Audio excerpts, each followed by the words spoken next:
Hello दोस्तों, welcome back to my channel. ये जो आज की वीडियो है, इस वीडियो में हम पढ़ेंगे डिसेंट्रलाइजेशन क्या है। डिसेंट्रलाइजेशन का डेलीगेशन से क्या रिलेशन है, डेलीगेशन से ये कैसे डिफरेंट है, डिसेंट्रलाइजेशन की इंपॉर्टेंस क्या है, डिसेंट्रलाइजेशन की फीचर्स क्या है। तो चलिए देख लेते हैं ये सब क्या है, इसको अच्छे से क्लैरिफाई हम लोग कर लेते हैं, अच्छे से समझ लेते हैं। तो चलिए स्टार्ट करते हैं आज का वीडियो। सेंट्रलाइजेशन, देखिए डिसेंट्रलाइजेशन समझने से पहले हमें समझना होगा कि सेंट्रलाइजेशन क्या है। तो चलिए पहले सेंट्रलाइजेशन को समझ लेते हैं कि सेंट्रलाइजेशन क्या है। देखिए जब अथॉरिटी, जब हमारा जो टॉप लेवल है, जब हमारा जो सुपीरियर है वो कहता है कि नहीं, पावर टू टेक डिसीजन यानी अथॉरिटी को मैं अपने पास ही रखूंगा, यानी ऑर्गेनाइजेशन में पावर या अथॉरिटी कुछ ही हाथों में रखी जाती है। किसके हाथों में होती है? टॉप लेवल के हाथों में होती है। सो ऐसे सिचुएशन को हम क्या बोलते हैं? Centralization. So centralization refers to concentration of power और authority in few hand and that is top level. जब पावर अथॉरिटी को कुछ ही हाथों में फिक्स कर दिया जाता है या टॉप लेवल अपने पास रखता है तो उसको क्या बोलते हैं हम? Centralization. Okay, an organization is centralized when the decision making authority is in the hands of top level management. मतलब अगर डिसीजन लेने की सारी पावर टॉप लेवल मैनेजमेंट ने अपने पास रखी हुई है तो हम उस ऑर्गेनाइजेशन को कहेंगे कि भाई उस ऑर्गेनाइजेशन में क्या है? सेंट्रलाइजेशन है। ओके, तो फिर डिसेंट्रलाइजेशन क्या होता है? चलिए डिसेंट्रलाइजेशन को भी समझते हैं। Decentralization can be defined as even and systematic distribution of authority at every level of management। इस बात को ध्यान से देखिएगा, क्या कहा जा रहा है कि जब अथॉरिटी को सिस्टमेटिकली, इवनली क्या किया जाता है? मैनेजमेंट के हर लेवल पर डिस्ट्रीब्यूट किया जाता है तो इसी को क्या बोलते हैं हम? Decentralization. Under decentralization every employee working at different level gets some share in authority। क्या मतलब हुआ कि भाई डिसेंट्रलाइजेशन में हर एक लेवल पर जो एम्प्लॉय होता है उसको कुछ ना कुछ अथॉरिटी जरूर दी जाती है। सो डिसेंट्रलाइजेशन ऐसे ही नहीं हो जाएगा, ये तो एक पॉलिसी मैटर है। इसका मतलब टॉप लेवल मैनेजमेंट पहले से ही डिसाइड करेगा, एडवांस में डिसाइड करेगा कि भाई हमें सारे डिसीजन खुद लेने हैं, यानी सेंट्रलाइजेशन करना है या फिर डिसेंट्रलाइजेशन करना है। सो क्या समझ में आया क्या है डिसेंट्रलाइजेशन?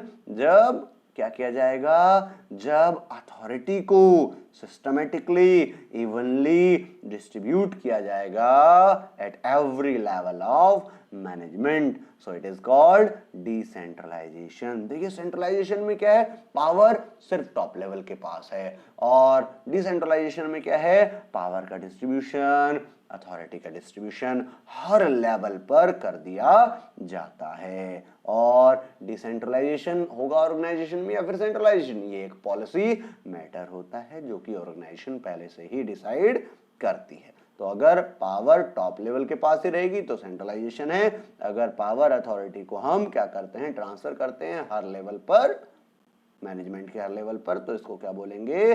डिसेंट्रलाइजेशन। अब डिसेंट्रलाइजेशन के फीचर्स क्या हैं जरा इनको भी समझ लेते हैं। डिसेंट्रलाइजेशन की features, number 1, decentralization is much more than a mere transfer of authority to lower level. भाई सिर्फ अथॉरिटी को ट्रांसफर करना ही हमारा डिसेंट्रलाइजेशन नहीं है, इसमें तो हम अथॉरिटी को ये भी देखते हैं कि अथॉरिटी सिस्टमेटिकली भी डिस्ट्रीब्यूट हो और साथ ही साथ इवनली भी डिस्ट्रीब्यूट हो और वो हर लेवल तक जाए। अब हर लेवल तक रेस्पॉन्सिबिलिटी भी जानी चाहिए, ठीक है। इसका मतलब डिसेंट्रलाइजेशन सिर्फ अथॉरिटी को ट्रांसफर करने का ही इसका मतलब नहीं है, पहले रेस्पॉन्सिबिलिटी भी जाएगी, फिर अथॉरिटी को सिस्टमेटिकली और इवनली ट्रांसफर करना पड़ता है।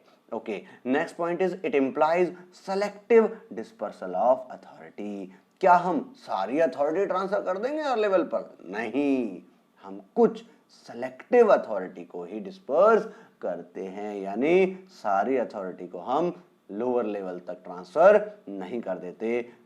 टॉप लेवल पॉलिसी मैटर है, क्योंकि ये टॉप लेवल पहले से डिसाइड करता है भाई क्या क्या अथॉरिटी हमें ट्रांसफर करनी है हर लेवल पर। Next is it shows the believe that people are competent, capable and resourceful. देखिए डिसेंट्रलाइजेशन कब होगा, जब हमें अपने एम्प्लॉयज के ऊपर विश्वास होगा कि हाँ वो कंपिटेंट हैं, वो कैपेबल हैं और वो रिसोर्सफुल हैं, यानी उनमें कोई कमी नहीं है, तभी डिसेंट्रलाइजेशन किया जा सकता है। इसका मतलब ये एम्प्लॉयज के ऊपर हमारे विश्वास को बढ़ाता है। Next is decentralization indicates that employees at middle level and lower level can assume the responsibility for effective implementation of their decision। इसका मतलब क्या हुआ, देखिए हमने थर्ड पॉइंट में ही पढ़ा था कि ये बिलीफ का मैटर है। हम अपने एम्प्लॉयज के ऊपर क्या कर रहे हैं, बिलीव कर रहे हैं, विश्वास कर रहे हैं, हमें फेथ है उनके ऊपर। तो इससे क्या होता है, जो हमारा मिडिल लेवल जो मैनेजर होते हैं, हमारे लोअर लेवल वाले जो एम्प्लॉयज होते हैं, क्योंकि हमें उनके ऊपर क्या है, विश्वास है हमें उनके ऊपर, ठीक है जी, तो क्या होगा, हम अपने रेस्पॉन्सिबिलिटी को उनको देंगे तो हम ये एज्यूम कर सकते हैं कि हाँ वो उन रेस्पॉन्सिबिलिटी को अच्छे से एज्यूम करेंगे, यानी उन रेस्पॉन्सिबिलिटी को अच्छे से कंप्लीट कर पाएंगे, अपने उस काम को अच्छे से कंप्लीट कर पाएंगे। ठीक है, ये मानते हुए ही, ये बिलीफ रखते हुए ही हम डिसेंट्रलाइजेशन करते हैं। So next is decentralization recognize the need of authority for decision maker. Decentralization अगर हो रहा है, इसका मतलब हम ये कह सकते हैं कि भाई हाँ ऑर्गेनाइजेशन में डिसीजन मेकर की जरूरत है। अगर हमने अथॉरिटी हर लेवल पर ट्रांसफर की है, इसका मतलब हमें हर लेवल पर कुछ डिसीजन मेकर्स चाहिए। इस नीड को रिकॉग्नाइज करती है क्या, decentralization. Next is the top management carefully select those decision which will be pushed down to lower level and those that will be retained at higher level। देखिए आपको बताया था ये एक पॉलिसी मैटर है, टॉप लेवल एडवांस में इसको decide करेगा कि भाई किन किन डिसीजन को लेने की पावर हमें डेलीगेट करनी है या ट्रांसफर करनी है लेवल पर, और किस किस को हमें डेलीगेट यानी ट्रांसफर नहीं करना है। सो ये थी हमारी क्या, features of decentralization. Features of decentralization के बाद अब हम देख लेते हैं क्या, इंपॉर्टेंस ऑफ डिसेंट्रलाइजेशन। एक ऑर्गेनाइजेशन में डिसेंट्रलाइजेशन की क्या इंपॉर्टेंस है, क्यों जरूरी है डिसेंट्रलाइजेशन किसी भी ऑर्गेनाइजेशन में। तो चलिए इसको भी देख लेते हैं, इंपॉर्टेंस ऑफ डिसेंट्रलाइजेशन। देखिए जो डिसेंट्रलाइजेशन है, it develop initiative among subordinates, passing of authority eight middle and lower level. मतलब क्या हुआ कि भाई जो डिसेंट्रलाइजेशन है वो इनिशिएटिव, सबऑर्डिनेट में इनिशिएटिव यानी किसी भी डिसीजन को लेने की जो पहल होती है उस पहल को डेवलप करता है, यानी एम्प्लॉयज यानी हमारा जो मिडिल लेवल है वो लोअर लेवल है, हम क्या कर रहे हैं, अपनी पावर को उनकी तरफ ट्रांसफर कर रहे हैं। तो हमने एक इनिशिएटिव लिया, अब हम क्या चाहते हैं कि हमारे एम्प्लॉयज में भी किसी डिसीजन को लेने का इनिशिएटिव क्या हो जाए, डेवलप हो जाए। So it developed initiative among subordinate. Okay, और वो कैसे डेवलप होगा, जब हम उनको क्या करेंगे, अथॉरिटी पास करेंगे मिडिल और लोअर लेवल तक। Next is it develop managerial talent for future. भाई हम डिसेंट्रलाइजेशन कर रहे हैं, हर लेवल पर अथॉरिटी दे रहे हैं, हर लेवल का मैनेजर अब डिसीजन मेकिंग कर पाएगा। इसका मतलब क्या हुआ, उन सब के अंदर भी फ्यूचर के लिए डिसीजन लेने के का जो टैलेंट है वो डेवलप होगा। तो हर लेवल पर मैनेजरियल टैलेंट फ्यूचर के लिए क्या किया जा रहा है, डेवलप किया जा रहा है, यानी फ्यूचर के लिए मैनेजरियल टैलेंट डेवलप हो जाता है। Next is quick decision making. भाई अगर टॉप लेवल सारे डिसीजन खुद लेता तो उसको लेट हो जाता, भाई काम डिसीजन लेने में देरी हो सकती है, लेकिन अभी क्या हो रहा है, हर लेवल पर डिसीजन लिया जा रहा है। सो डिसीजन मेकिंग क्या हो सकती है, हमारी फास्ट हो सकती है। Okay, next is relief to top level manager. इससे क्या होता है भाई, हमारा जो टॉप लेवल मैनेजमेंट होता है उसको रिलीफ मिल जाता है, क्योंकि अब उसको सारे डिसीजन लेने की जरूरत नहीं है। वो रूटीन वर्क को क्या कर सकता है, अपने सबऑर्डिनेट को अपने हर एक लेवल पर ट्रांसफर कर सकता है। इसका मतलब जो टॉप लेवल मैनेजमेंट होगा अब वो जो की इशू है उनके ऊपर फोकस कर पाएगा। Next is it facilitates growth. देखिए हर लेवल पर मैनेजर का ग्रोथ हो रहा है, हर लेवल का मैनेजर अपने अंडर के जो एम्प्लॉयज हैं उनसे अच्छे से काम ले रहा है। तो जब हर लेवल पर ग्रोथ होगा, हर एम्प्लॉय का ग्रोथ होगा, ठीक है, हर लेवल पर ग्रोथ होगा, तो ऑर्गेनाइजेशन भी क्या होगी, आगे बढ़ेगी, ऑर्गेनाइजेशन का भी डेवलपमेंट होगा। और नेक्स्ट पॉइंट इज इससे ऑर्गेनाइजेशन में क्या आएगा, बेटर कंट्रोल आएगा। इससे ऑर्गेनाइजेशन में क्या आ जाएगा भाई, बेटर कंट्रोल आ जाएगा, क्योंकि हर लेवल का जो मैनेजर है वो अपने अंडर के एम्प्लॉयज को आराम से कंट्रोल कर पाएगा, क्योंकि उनको कंट्रोल करने की अथॉरिटी उसके पास होगी। ओके, तो ये थी इंपॉर्टेंस किसकी, डिसेंट्रलाइजेशन की। अब जरा हम समझ लेते हैं कि जो डेलीगेशन है और डिसेंट्रलाइजेशन है, इन दोनों में क्या रिलेशन है। देखिए इन दोनों के रिलेशन को हम कुछ बातों से एक्सप्लेन कर सकते हैं। Decentralization is the extension of delegation. In delegation, we multiply the authority with 2, whereas in decentralization, the authority is multiplied by many. क्या मतलब हुआ, चलिए इसको डिटेल में समझ लेते हैं।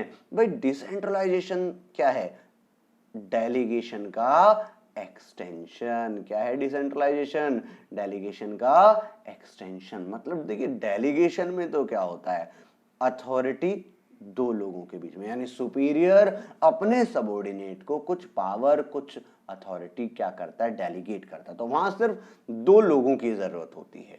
लेकिन डिसेंट्रलाइजेशन में क्या होता है, अरे भाई डिसेंट्रलाइजेशन में तो हर लेवल पर क्या किया जा रहा है, डेलीगेशन किया जा रहा है, और वो भी सोच समझ करके।